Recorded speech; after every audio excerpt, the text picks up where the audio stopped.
Bom, o item 3 no nosso material didático, na página 21 do livro 2 de História da Igreja, vamos falar agora sobre uma literatura desse período, ok? Do ano 150 da era cristã. O nome dessa literatura, então, Pastor de Hermas. O Pastor de Hermas é uma obra escrita próximo do ano 150 da era cristã. Foi utilizado para leitura entre as igrejas no segundo e terceiro século. Faziam-no por considerar uma leitura válida, com boas mensagens, mas sem inspiração divina. Bom, claro, vou colocar um ponto aqui para vocês. Nós acreditamos que Deus, ele controlou na história, ele controlou a organização daqueles livros que ele inspirou, tá bom? Os apóstolos, os autores, que ele os inspirou de maneira especial para que esse texto formasse a Bíblia, tá bom? Deus já estava tudo determinado. Agora, teve outros livros, como eu e você podemos escrever algum livro com algum aconselhamento bom, ou até contando que Deus tenha dado alguma revelação, bom, e que as pessoas leiam esse livro. É o caso do Pastor de Hermas. Ele vai relatar que ele teve diversas visões, tá bom? Eu escolhi alguns trechos aqui para colocar para vocês. Eu coloquei lá no grupo também esse livro, se vocês desejarem ler, tá bom? Eu destaquei algumas partes aqui. Bom, vejamos primeiro o que Eusébio de Cesareia fala sobre essa obra. Ele diz: mas, como ocorre que o mesmo apóstolo, nas despedidas finais da carta aos Romanos, menciona junto com outros a Hermas, de quem se diz que é o livro do pastor. Deve-se saber que alguns também rechaçam esse livro, e que por causa deles não se pode contá-lo entre os admitidos. Por outro lado, outros julgam-no muito necessário, especialmente para os que precisam de uma introdução elementar. Por esta razão, sabemos que foi lido publicamente nas igrejas e comprovamos que alguns escritores dos mais antigos fizeram uso dele.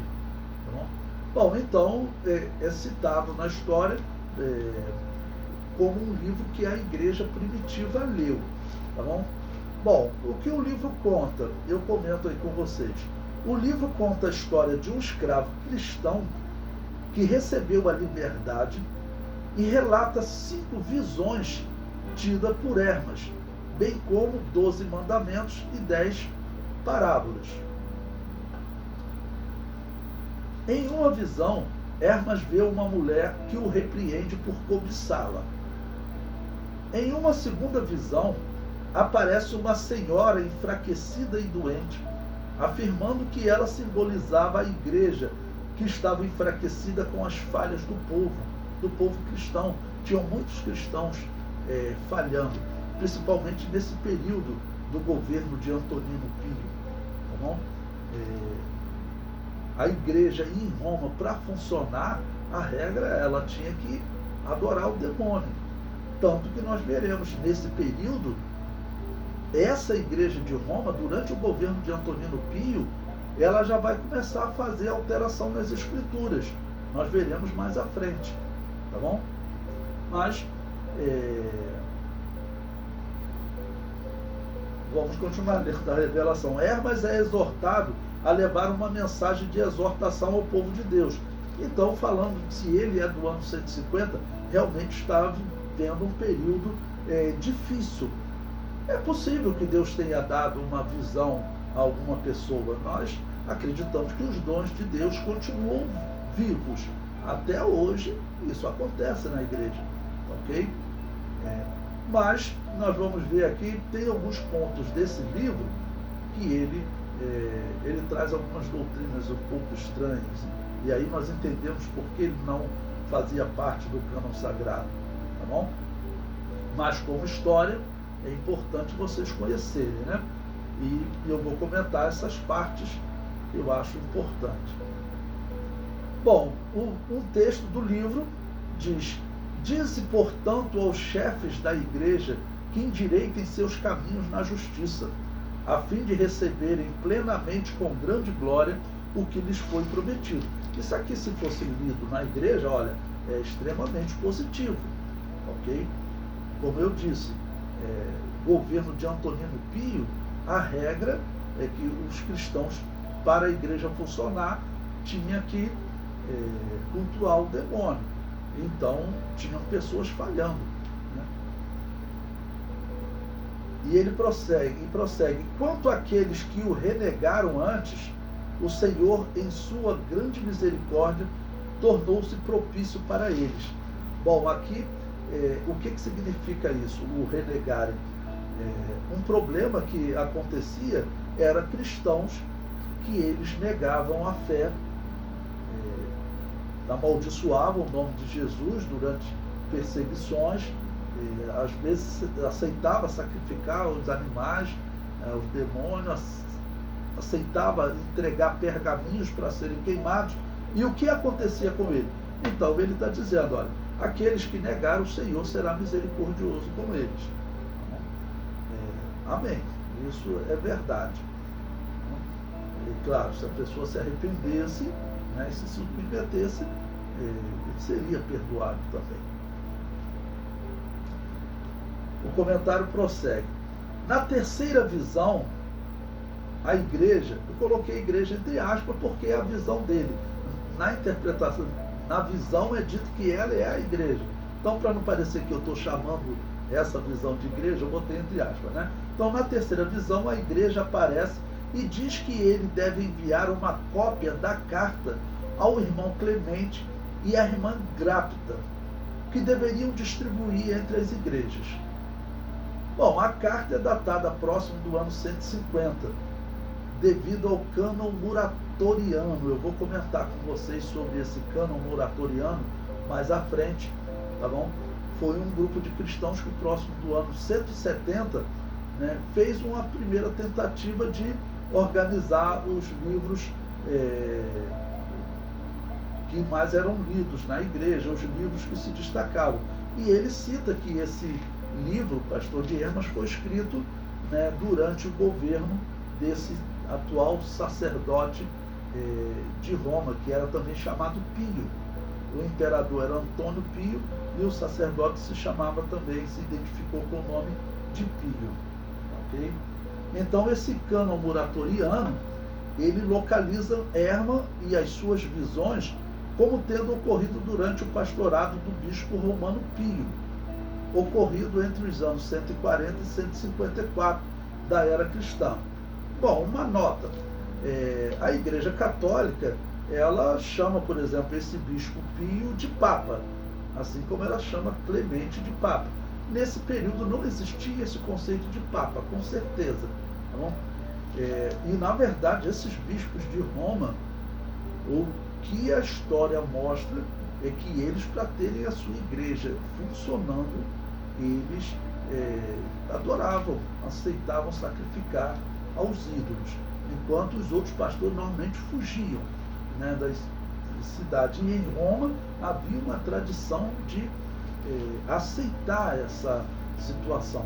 Então a igreja de Roma, ela está sofrendo, nesses 51 anos, ela está sofrendo com esse problema, porque a perseguição exigia que eles fizessem sacrifício, né, aos deuses, ao demônio.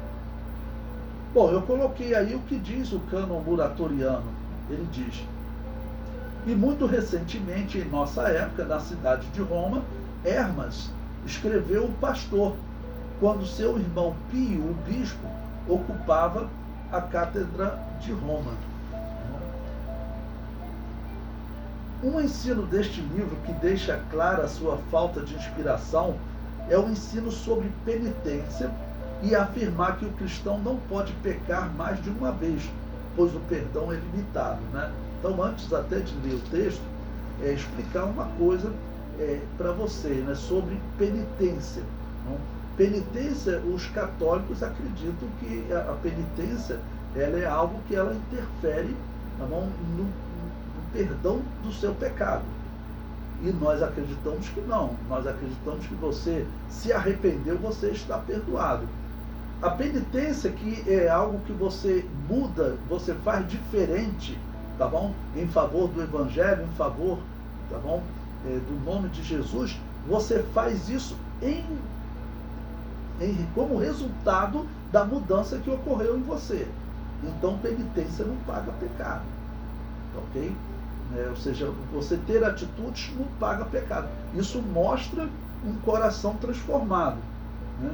Até hoje, os católicos acreditam nisso. Então, como Hermas estava usando esse termo, parece que já é como os católicos.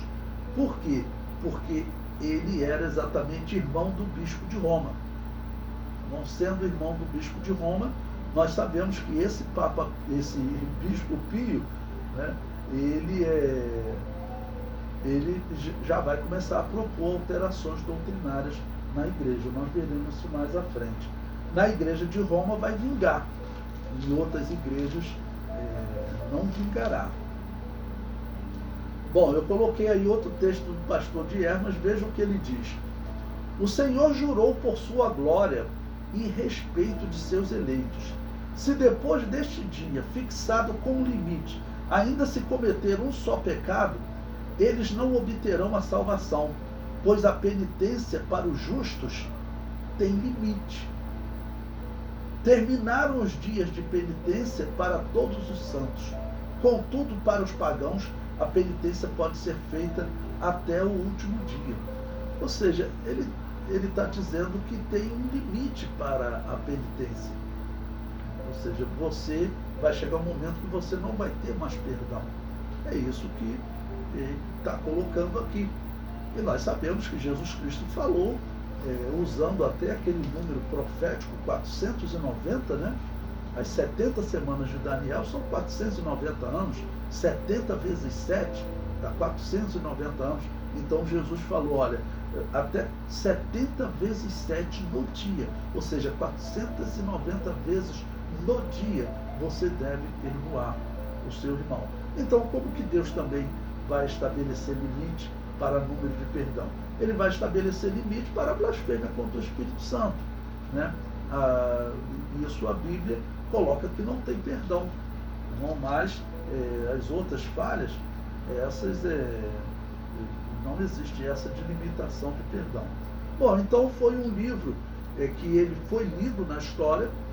Ele tem alguns conselhos bons, eu tirei alguns conselhos ali, em que ele fala que os pastores que estão falhando, os bispos que estão falhando, devem ser repreendidos, eles devem corrigir o seu caminho, propõe a penitência, né? Propõe a penitência. Então, vamos dizer, corrigir o seu caminho está bom, né? Abandonar o erro está bom. Então diz que ele era lido e realmente tem boas coisas. Eu extraí alguns pontos aqui para vocês, porque o livro ele também, claro, é um trecho mais longo, não dava para eu colocar tudo aqui para nós podermos ler. Então eu tirei apenas alguns pontos. Num arquivo de Word,